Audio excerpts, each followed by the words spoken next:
that song kasi it always makes me cry. So it makes it even more special that I get to sing it with you. Ayoko po tingnan yung video kasi una-una ang pangit po ng hair ko doon. Di naman, uso yun noon, di Oo, ba? kaya nga, ganun talaga ang life, di ba? Akala ko kasi, ang ganda-ganda na ng hair ko, yung pala pag tinignan ko ngayon, ang gulo-gulo. Parang ngayon po, ang gulo-gulo rin ng hair ko. Ako, bata pa lang, smell mo na eh. De, pero, yung nakita niyong video kanina, yun yung first ever concert na nasampahan ko.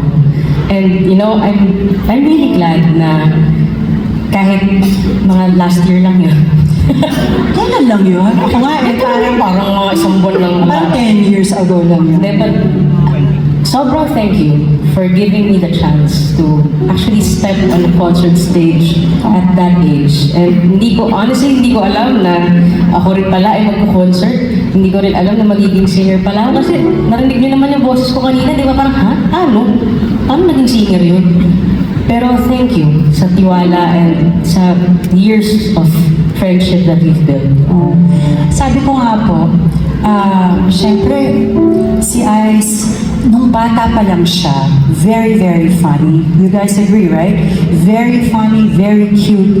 Bata pa lang siya, very witty na siya. And sabi ko nga kanina in interview ko, I was gladly surprised that you have evolved into this lovely, wonderful, sobrang soulful singer. Was it expected back then? Parang hindi kasi nga comedian ka eh. Diba? But look at you now.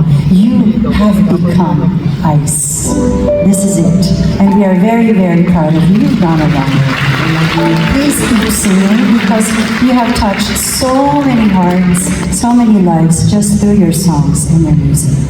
Very proud of you. Maraming salamat for having me. Ako naman this time ang mag-guest. Or next time ikaw ang mag-guest. Yes, promise yan. Maraming Ladies and salamat. gentlemen, guys, the one and only, Pops Fernandez. Ay, sige.